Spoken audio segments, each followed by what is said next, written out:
जब वो लड़की वेडिंग ड्रेस ट्राई कर रही थी तभी उसके साथ एक डरावनी आत्मिक घटना घट गई। ट्रायल रूम का दरवाजा अचानक खुला और किसी ने उसके स्कर्ट के नीचे घुसने की कोशिश की। पहले तो उसने सोचा कि ये उसकी दोस्त ब्रेंडा की कोई शरारत है, लेकिन वहां उसके अलावा कोई नहीं था, बस उसकी अपनी आवाज की गूंज। अगले ही पल डर की एक लहर उसके सीने तक फैल गई। वह वहीं जमीन पर बैठी कांपने लगी और डर के मारे देखती रही कि स्कर्ट का निचला हिस्सा धीरे धीरे ऊपर उठ रहा है। जैसे ही उसका दिल धड़कने लगा, अचानक ट्रायल रूम की लाइट जल उठी। वह कांपती हुई खड़ी हुई और चारों तरफ नजर दौड़ाई। वहां कोई नहीं था, लेकिन जब उसने आईने में देखा तो उसकी सांस रुक गई। बाहर से लोरीन की चीख सुनकर उसका पिता दरवाजा तोड़कर अंदर आया और कोने में सिमटी बेटी को गोद में लेकर शांत कराने लगा। लेकिन इस सब की शुरुआत तो 1964 की एक रात से हुई थी। उस रात युवा वॉरेन दंपति को एक प्राचीन वस्तुओं की दुकान पर बुलाया गया था। दुकान के मालिक की बेटी विक्टोरिया ने उन्हें बताया कि दुकान में हाल ही में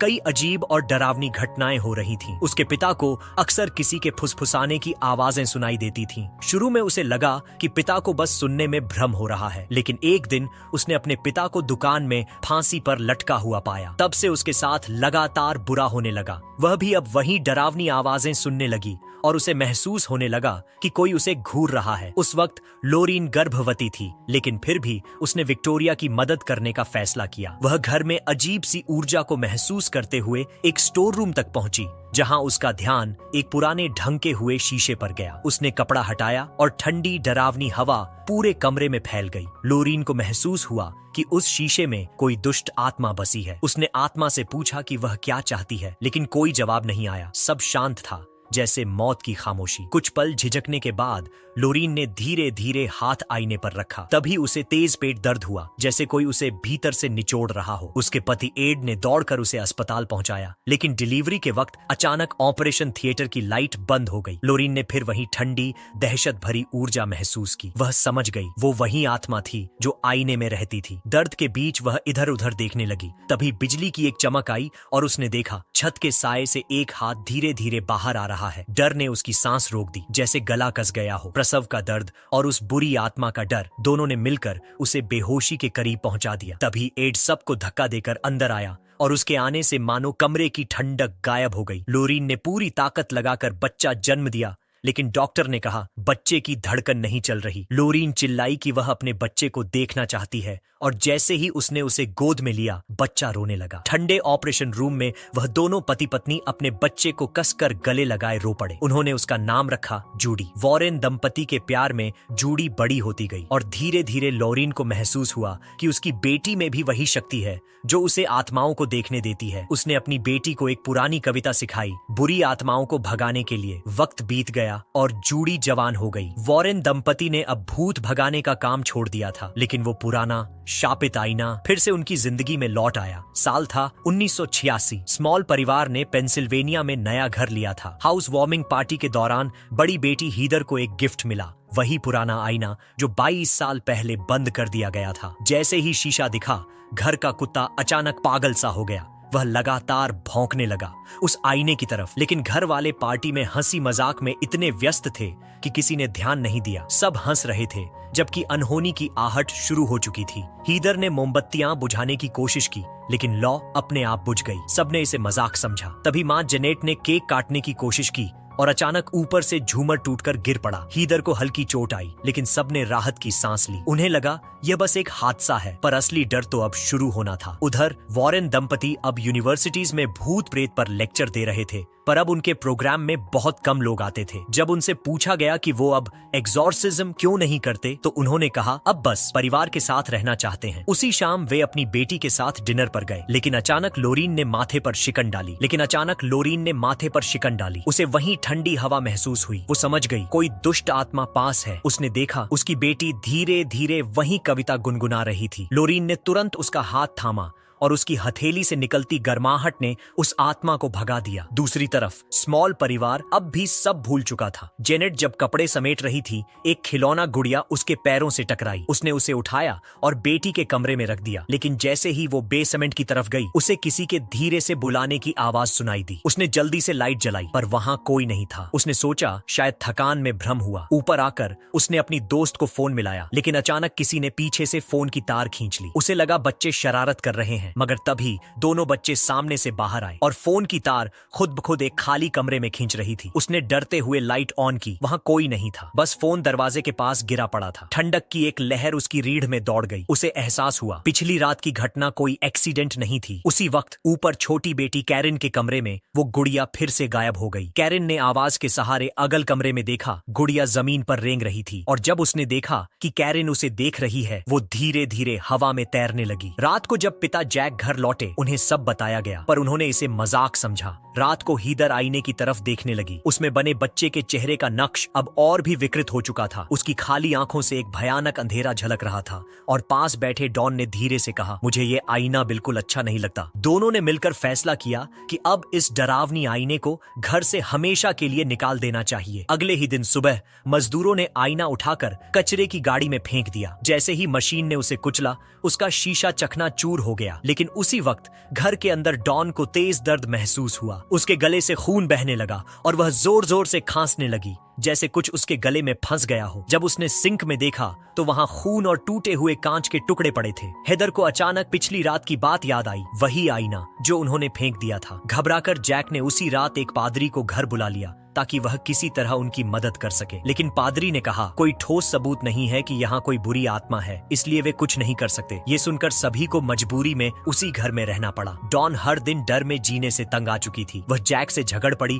और गुस्से में डाइनिंग टेबल छोड़कर चली गई। बाकी लोगों को संभालने के बाद जैक अपने कमरे में गया। वह जैसे ही बिस्तर पर लेटने लगा, उसकी नजर बिस्तर के कोने में गई जहां एक विकृत चेहरा उसे घूर रहा था। जैक का शरीर जैसे किसी अदृश्य ताकत से जकड़ गया। वह हवा में उठने लगा। आईने के प्रतिबिंब में साफ दिख रहा था कोई हाथ उसके गले को कसकर दबा रहा है। उधर हेदर लिविंग रूम में गई और पुरानी रिकॉर्डिंग चलाने लगी। वह जानना चाहती थी कि उसके जन्मदिन की पार्टी में आखिर किसने मोमबत्ती बुझाई थी। उसने बार बार वही पल देखा और जब उसने वीडियो को रोककर गौर से देखा, स्क्रीन पर उसके बगल में एक भयानक चेहरा दिखाई दिया। वही आत्मा जिसने मोमबत्ती बुझाई थी। उसी समय बाहर से गुजरती कार की हेडलाइट्स ने कमरे को रोशन किया और हेदर को एहसास हुआ कि कमरे में वे अकेले नहीं हैं। चीख सुनकर जेनेट नींद से जाग गई। उसने ऊपर देखा तो उसका पति हवा में लटक रहा था। वह दौड़ी और चिल्लाई। तभी जैक जमीन पर गिर पड़ा। जेनेट ने जल्दी से उसकी हालत देखी, फिर नीचे भागी जहां हेदर कांपते हुए कह रही थी, यहाँ कोई और भी है। जेनेट ने तुरंत सारे लाइट्स ऑन की, लेकिन कमरा खाली था। अब जैक को पूरा यकीन हो गया कि यह सब उसकी कल्पना नहीं बल्कि कुछ असली और डरावना है। बेबस होकर उसने मीडिया को कॉल किया और कहा कि वे उनके घर की सुपरनैचुरल एक्टिविटी पर रिपोर्ट करें। कुछ ही दिनों में स्मॉल परिवार टीवी चैनलों पर दिखने लगा। थके हुए चेहरे,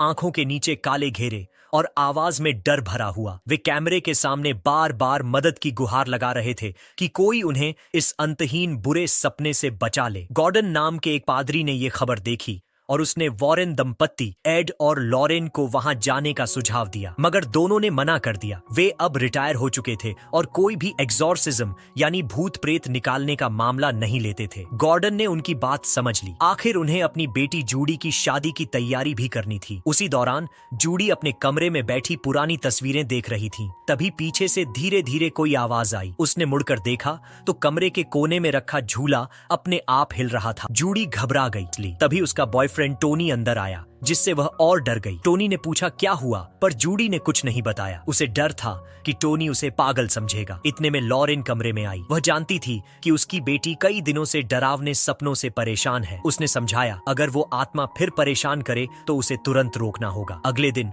जब जूडी वेडिंग ड्रेस ट्रायल के लिए स्टोर गई तो जैसे ही सेल्स गर्ल बाहर निकली, छोटे से ट्रायल रूम में उसे घुटन महसूस होने लगी। आईने में उसने खुद को देखा। सांसें तेज चलने लगी। तभी दरवाजा धीरे से खुला। उसने सोचा कोई मदद करने आया है, लेकिन अगले ही पल एक परछाई सीधे उसके स्कर्ट के अंदर घुस गई। नीचे से अजीब सी हंसी की आवाज आई और पूरा कमरा अंधेरे में डूब गया। वही डरावनी आत्मा जो स्मॉल परिवार के घर में थी अब उसके सामने थी। चेहरा भयानक, आंखें लाल। जूडी ने फिर से प्रार्थना दोहराई, लेकिन इस बार वो असर नहीं कर रही थी। आत्मा का हाथ उसके चेहरे के पास आ गया। तभी अचानक लाइट जल उठी। जूडी कांपती हुई उठी और आईने की तरफ देखा। उसका प्रतिबिंब अब भयानक रूप ले चुका था। अचानक आईने वाला वो कांच तोड़कर बाहर निकला और उसके गले को दबाने लगा। वह घुटने लगी। लॉरेन दौड़कर अंदर आई और उसे गले लगाकर शांत करने लगी। इसी बीच पादरी गॉर्डन पेंसिल्वेनिया पहुंच चुका था। उसने देखा जैक जैक की मां को स्ट्रेचर पर ले जाया जा रहा था। उसे समझ आ गया कि मामला बेहद गंभीर है। उसने पवित्र जल लेकर पूरे घर की जांच शुरू की। जब एक बूंद सीढ़ी पर गिरी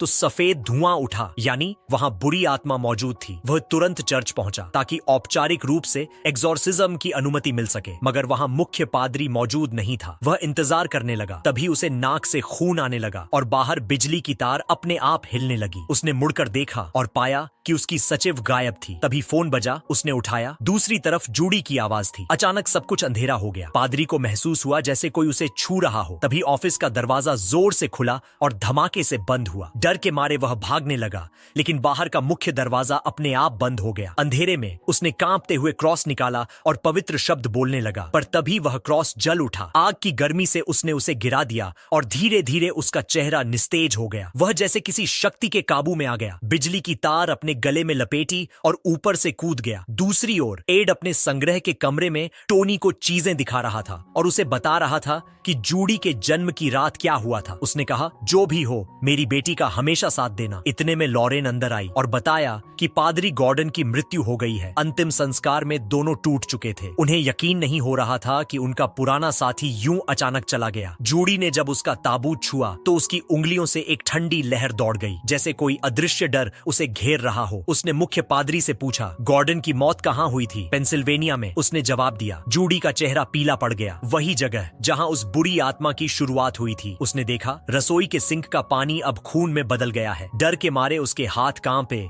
और वह गिर पड़ी। अगली ही पल खून का सैलाब पूरे घर में फैल गया। तभी एड अंदर आया और सब गायब हो गया, जैसे कोई भ्रम टूटा हो। लॉरेन समझ गई कि अब उनकी बेटी खतरे में है। उन्होंने घर का दरवाजा खोला। बाहर टोनी खड़ा था, घबराया हुआ। उसने कहा, जूडी अकेली पेंसिल्वेनिया चली गई है। दोनों बिना देरी के कार लेकर वहां पहुंचे। स्मॉल परिवार के घर के बाहर मीडिया का जमघट लगा था। जैसे ही वॉरेन दंपत्ति उतरे, रिपोर्टर उन पर टूट पड़े, पर वे किसी से कुछ बोले बिना सीधा अंदर गए। जैसे ही लॉरेन ने दहलीज पार की, उसे वहीं ठंडी भारी हवा महसूस हुई जो उसने पहले उस घर में महसूस की थी। तभी कमरे से जूडी बाहर आई। उसे सुरक्षित देखकर लॉरेन ने राहत की सांस ली और उसका हाथ पकड़कर कहा, अब चलो यहाँ से निकलते हैं। लेकिन जूडी ने उसका हाथ झटक दिया और कहा, नहीं माँ, इस बार मैं इसे खत्म करके ही जाऊंगी। वे सब अब ये मान चुके थे कि किसी बेगुनाह परिवार को इस बुरी आत्मा के हाथों यूं ही पीड़ित नहीं होने देना चाहिए। वॉरेन दंपति ने एक दूसरे की आंखों में देखा, फिर कार से अपने उपकरण निकाले और सच का पता लगाने के लिए वहीं रुकने का फैसला किया। उधर जूडी ने टोनी को बताया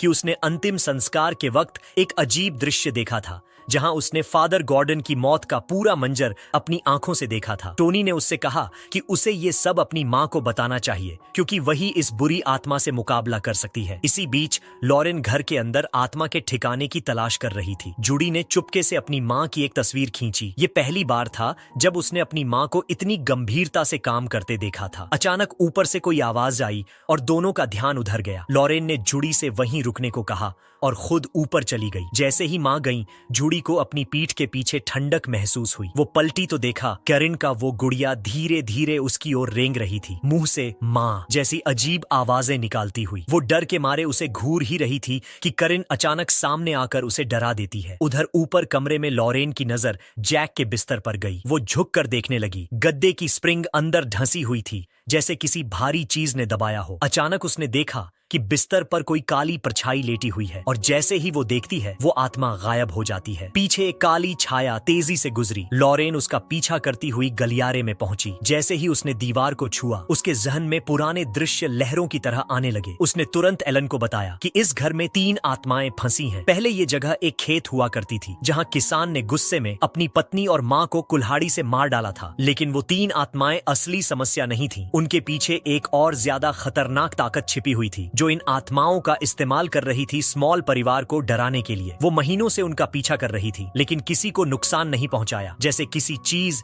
या किसी शख्स का इंतजार कर रही हो। इसी बीच घर में जुड़ी को मां की आवाज सुनाई दी। बिना सोचे वो दूसरी मंजिल पर चढ़ गई। ऊपर देखा तो अटारी की सीढ़ी नीचे लटकी हुई थी। वो टॉर्च लेकर ऊपर गई और कोने में उसे वही टूटी हुई मिरर दिखी जिसे पहले फेंक दिया गया था। जैसे ही उसने उसके दरार भरे शीशे को छूने की कोशिश की, एक चौक उसके पैरों के पास गिर पड़ी। उसने टॉर्च ऊपर की तरफ घुमाई और देखा छत पर किसी ने लिखा था, माँ मुझे याद करो। अगले ही पल पूरा अटारी हिलने लगा। जुड़ी डर कर भागी, लेकिन पीछे से किसी ने उसका नाम पुकारा। वो आवाज की तरफ मुड़ी और अंधेरे कोने में एनाबेल गुड़िया शांत बैठी थी।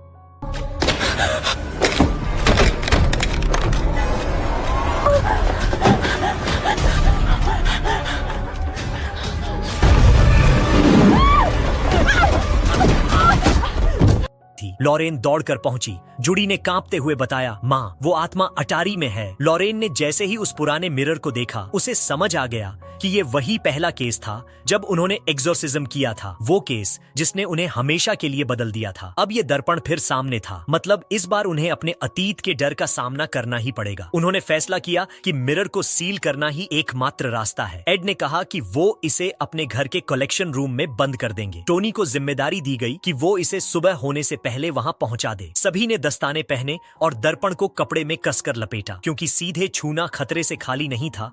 वो आत्मा किसी के शरीर में प्रवेश कर सकती थी। लेकिन जैसे ही उन्होंने उसे उठाया, जैक को लगा कि दर्पण का वजन बढ़ता जा रहा है। एड ने कहा, ये अंदर का दानव सक्रिय हो गया है। और तभी मिरर को बांधने वाली पट्टियां ढीली पड़ गईं। फिर अचानक कपड़ा खुला और जैक ने गलती से उस मिरर में झांक लिया। अंदर से झांकती हुई दानव की डरावनी शक्ल उसके सामने आई। जैक का पूरा शरीर डर से कांप उठा। एड ने उसे शांत करने की कोशिश की, लेकिन जैक ने नियंत्रण खो दिया और अटारी से नीचे गिर गया। एड ने उसे रोकने की कोशिश की, पर मिरर का वजन इतना बढ़ गया कि वो भी हाथ से फिसल गया। नीचे जुड़ी की हालत बिगड़ती जा रही थी। उसकी नाक से खून बहने लगा, बिल्कुल उसी तरह जैसे फादर गॉर्डन के साथ हुआ था। लॉरेन बस भगवान से प्रार्थना कर रही थी कि एड जल्दी इस मिरर को ले जाए। बाहर टोनी ने कार स्टार्ट की, लेकिन जैसे ही वो मुड़ने लगा, सड़क के बीचों बीच वही आत्मा खड़ी थी। टोनी ने बचने की कोशिश की, लेकिन गाड़ी फेंस से टकरा गई। वो जिंदा था, मगर कार पूरी तरह बंद हो चुकी थी। स्पष्ट था, दानव उन्हें इस मिरर के साथ जाने नहीं देगा। घर में बिजली चली गई, सब अंधेरे में डूब गया। लॉरेन ने देखा, जुड़ी गायब थी। आवाज आई, कोई धीमे धीमे प्रार्थना गा रहा था। वो पलटी तो देखा, उसकी बेटी कोने में हवा में झूल रही थी। उसका चेहरा टेढ़ा और विकृत हो चुका। तभी लॉरेन को समझ आया, दानव का निशाना शुरू से वो नहीं थी, बल्कि उसके गर्भ में पल रही जुड़ी थी। अब वही जुड़ी दानव के कब्जे में थी। वो पागलों की तरह सब पर हमला करने लगी। एड ने नीचे दौड़कर उसे होश में लाने की कोशिश की, पर जुड़ी ने उसका सीना पकड़ लिया और एड वहीं गिर पड़ा। दिल का दौरा पड़ गया। टोनी ने दरवाजा तोड़ने की कोशिश की, मगर सारे रास्ते बंद थे। लॉरेन नीचे बेसमेंट में गिरी हुई थी। वो जैसे तैसे उठी तो देखा,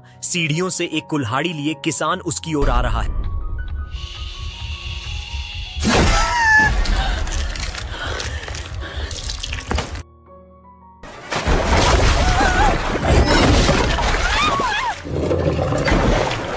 इसी वक्त टोनी दरवाजा खोलकर अंदर घुसा, दानव को भगाया और एड को संभाला। एड ने तुरंत कहा, ऊपर चलो, बाइबल लाओ। तीनों अटारी की ओर दौड़े। जुड़ी छत से लटकी हुई थी, हाथ पैर मारती हुई। टोनी ने उसे पकड़ने की कोशिश की, एड ने रस्सी काटने की। आखिरकार रस्सी टूटी और सब नीचे गिर गए। एड ने सीपीआर शुरू किया। लॉरेन रोती हुई प्रार्थना कर रही थी। अचानक उसने ऊपर देखा, दानव उसके पीछे खड़ा था, मिरर में मुस्कुराता हुआ। एड का दिल फिर रुक गया। टोनी ने उसकी जगह ले ली और सीपीआर जारी रखी। आखिरकार जुड़ी ने गहरी सांस ली और होश में आ गई। चारों के चेहरे पर राहत की मुस्कान आई, लेकिन तभी मिरर हवा में तैरने लगा, तेजी से घूमने लगा। क्रॉस जल उठा, बाइबल आग पकड़ गई। दानव आखिरी बार पूरी ताकत से उन पर हमला करता है। एड ने जलती हुई बाइबल उठाई और मिरर पर पटक दी। दानव चीखता हुआ हवा में उठा, टोनी को नीचे दबा दिया। अब बस एक रास्ता बचा था। लॉरेन ने अपनी बेटी को गले लगाया और कहा, अपनी शक्ति को स्वीकार करो, डर से भागो मत। दोनों ने हाथ मिरर पर रखे और उसकी दरारें चमकने लगी। दानव दर्द से चीखा